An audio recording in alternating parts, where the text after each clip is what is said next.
Welcome to Collecting Chaos. It's the Monday Frozen Show. Actually, it's the Monday morning show, but it's like 19 or 20 degrees, so yeah, it's frozen. I got on a shirt. I got on I got a lot of clothes on. My office has little or no heat. It has no insulation, but that's okay because I'm here to do this. Introduction Dungeons and Dragons. Let's get started.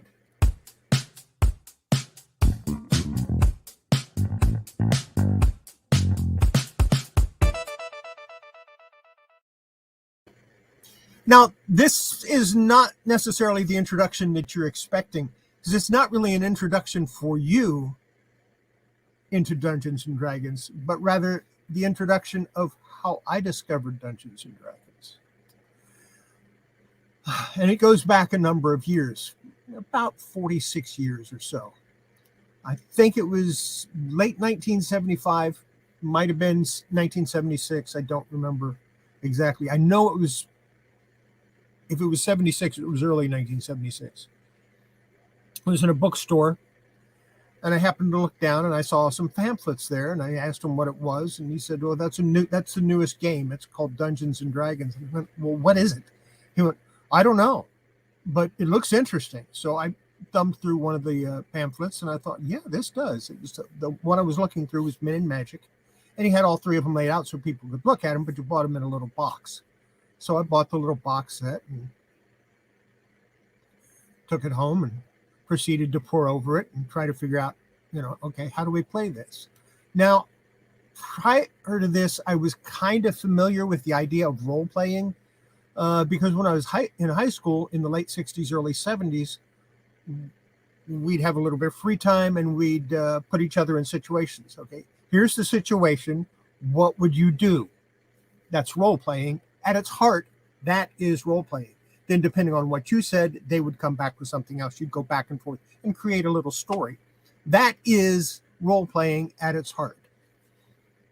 And before we had any rules, we didn't use any dice or anything like that. It was kind of fun. But so I kind of knew how to do role playing.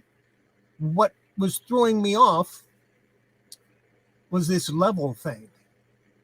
I didn't quite grasp that. I couldn't quite conceive, okay, you have levels for your character, you have levels for your spells. Does this mean a 10th level mage can use a 10th level spell? That's the way I was thinking. Of course, it was wrong, and I was having trouble understanding why an 8th level magic user could only use like a 4th or 5th level spell. And it recommended some other things that you get. It recommended chainmail, so I bought chainmail. It recommended Outdoor Survival, Avalon Hill game, so I got that. And I sat down with some friends of mine, and we tried to figure this whole thing out. And it was a mess. I mean, we understood the role-playing part. That wasn't a problem. We understood the combat system because we'd been playing strategy games for years, and I understood the miniatures concept because I'd done some miniatures gaming prior to that, but the levels were still throwing us for a loop. And finally one day we're sitting down, we're trying to figure out, I look at him and said, let's play Outdoor Survival. We've got the game, why not? So we did. About halfway through the game, it hit me. I understood it. I knew what the levels were, life levels. In Outdoor Survival, you have life levels. You have, you start at 10, and if you don't eat or sleep or get enough water, you start going down in levels until you get to 0, and then you're dead. It's a similar concept to D&D, only the levels were advancement levels. Life levels were how long you lived, how long you survived, how much experience you got from that. And I started to understand all of that. Now you gotta remember, this was us introducing ourselves to the game with no one to help us. Shortly after that, about I think around November of that year, I decided to join the military, and D&D was on the back burner for a few years because obviously didn't have the books. Did my first duty assignment, got the books sent to me, kept them, was going over it, and learning more and more. As the more number of times I read those books, Men in Magic, Monsters and Treasures, Underworld Adventures, and then the 4 supplements that came out later on, Greyhawk, Blackmore, Deities and Demigods, or Gods, Demigods, and Heroes, and I forget the other one, but it dealt with psionics. So the more I understood it, the better I was equipped to eventually become a dungeon master, which I didn't realize that's what my goal would be at the time. I got transferred to a duty station overseas, and I ended up in Berlin, Germany, walked into a rec center, and there's some guys playing Dungeons and Dragons. So of course I asked if I can join. Well, you'll have to make a character, and it's got that. Yeah, I understand all that. Get myself a little 3x5 card and start making a character. Oh, you've played before? Yeah, once or twice. I'm pretty much self-taught, but yeah, I've played a little bit, and we played for a while, and then one day the guy says, "I'm tired of being dungeon master. Does anybody else want to try to take over?" I'm like, "Yeah, I'll give it a shot." And they're looking at me like, "Yeah, right. You just joined the group and you're going to be dungeon master." And I ran my first game. And once it was finished, they said, "You're going to DM next week too?" I said, "If you want me to." "Yeah, we want you to." And it got to the point where I was being a DM almost every single night. And that was cool. I didn't have a problem with it. And I started developing a world. The problem is when you develop a world in one system or with one group, and you try to take it to a different group in a different area, it doesn't work out so good because people don't go where you want them to go, and they don't do what you want them to do. You've got this whole world for them to explore, and they want to go off in a different direction. They want to do an overseas adventure and discover new lands. Well, yeah, new lands. I don't have any new lands. I have this whole thing fleshed out, and, an entire continent basically. And I still have it somewhere. I still have the maps that I built for it, and I spent years and years on it because I was there for 4 years, and I DM'd that system for 4 years. I watched the characters go from first level up to 20th and beyond, really, because they basically had god level abilities by the time we got to there. I did end up killing them all, and I was evil. I was an evil dungeon master, I'll admit, because I did things like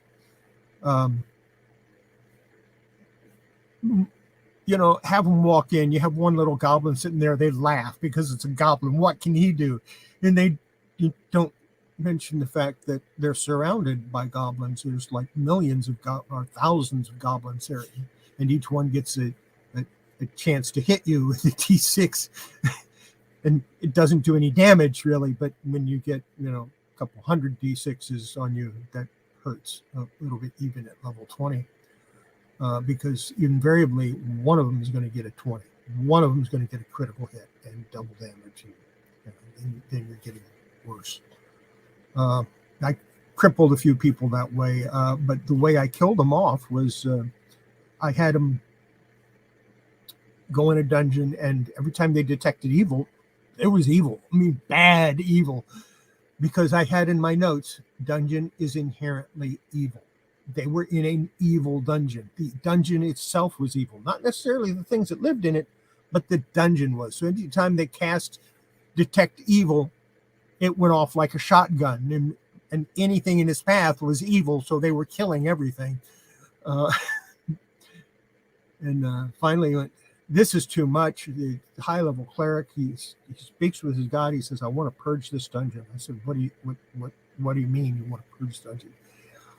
"I want to purge the dungeon of all evil." And I went, "Are you sure you want to do that? That will destroy the evil completely." He went, "Yes, that's what I want to do." I said, "Are you absolutely 100% sure?" He said, "Yes." I said, well, let's see if your God responds. He rolled 20, natural 20. So the God responds. Not only does the God respond, the God thinks it's a good idea. Let's destroy this dungeon right now. Told everybody make a savings throw versus death. They went, for what? And I picked up the piece of paper, the introduction to the dungeon, and said, read the first line. Dungeon is inherently evil. If destroyed, mountain collapses.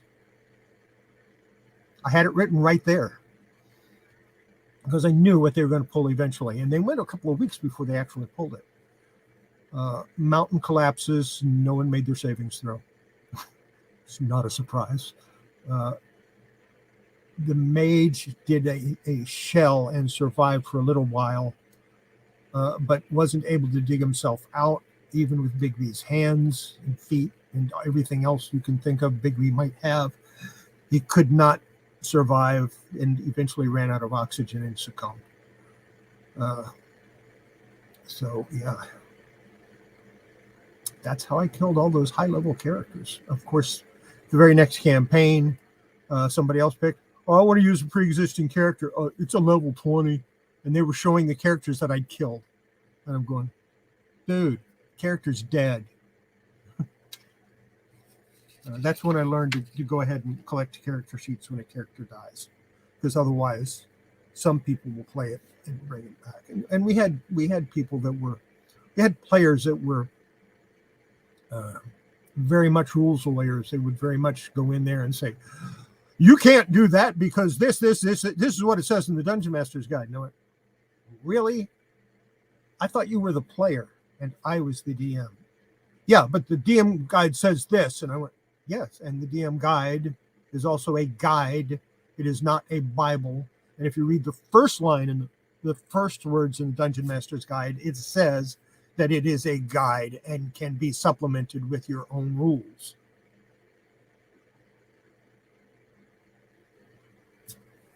Don't make me send a thunderbolt from the heavens to wipe you from existence and make it so that you never existed at all.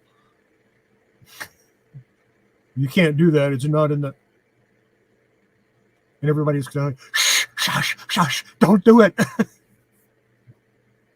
Yeah, because there's fallout when that happens. And that was basically my introduction to Dungeons and Dragons. I basically taught myself to play. That's not an easy thing to do, especially back then. Now, you pick it up; it's not that difficult. Now, going forward with the with my Monday morning show, I'm going to be doing Dungeons and Dragons. I'm not going to be playing the game. I'm going to show you how I would develop a dungeon. Now, granted, I stopped playing 22 years ago when I moved, or 21 years ago when I moved to Texas. Because number one, I don't have players, and number two, I don't like the D20 system they use now. I much prefer the older system. I do like the to hit armor class 0 system, THAC0, which a lot of people look at it and go, oh, we don't understand how that works. And I'm going, brainless idiots. Of course, it's easy. Your THAC0 is what the number you need to hit armor class 0. At the time, armor classes, the lowest armor class was at 10. The best was like plate and shield. I think that was at 1 or 2. I'd have to look to be sure because it's been a few years since I did it. You take that number that you need to hit 0 and subtract the armor class from it. That's the number you need to hit it. Very easy, very simple system. Then you roll it on D20, add your adds, there you go. So if you have a +1 sword and your opponent's wearing, let's say, leather armor. I think leather armor is a 6. Or it might be an 8. I forget. I think it's an 8. It's an 8. And you hit armor class 0 on a 20. Or an, let's say you hit armor class 0 on a 20. You subtract 8 from 20, so you need a 12 or better to hit. So you roll a die, and let's say you roll an 11, but you have a +1 sword, so that gives you a 12, and you hit. It's easy system. I don't understand why people don't understand how it works. It's so easy. But then again, I played it for 25 years, and that's basically it. I played Dungeons & Dragons for more or less 25 years. I was a dungeon master 23 of those years.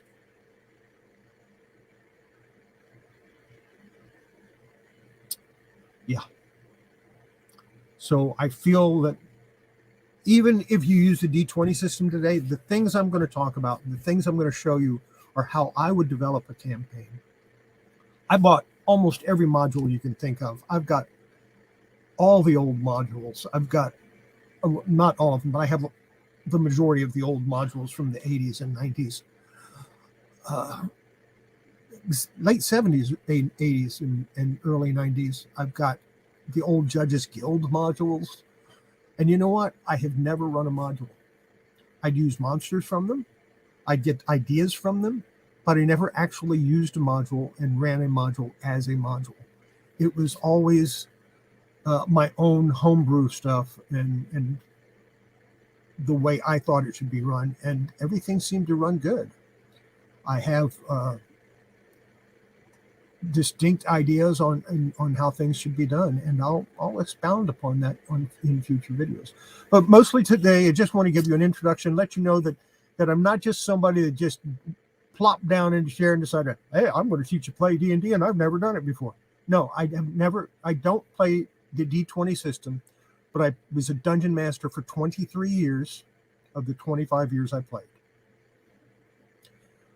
I have notes that I've got notebook full of notes and things that I've done. I'm not going to share all of those with you, but what I will do is create an adventure with you. And if you follow along, not only will we create an adventure together, but you'll have something you can be proud of, I hope. And I'm going to try to do it in such a way that you can use it in the current system or the old system, whichever you prefer. So that's where we're going. Every video I always end the same way. Make sure before you handle your collectibles, of which the old D&D books are now considered collectible. I don't know why. I've got a small fortune in them, and that's at the price back then, not the prices now. I'm not willing to get rid of them because they're, I have a lot of fond memories attached to all of them. But yeah, before you handle your collectibles, make sure you wash your hands. It's good for your collectibles. Most of all, it's good for your health. And I will see you tomorrow if you watch my videos regularly, and next Monday if you're just here for the Dungeons & Dragons. Bye.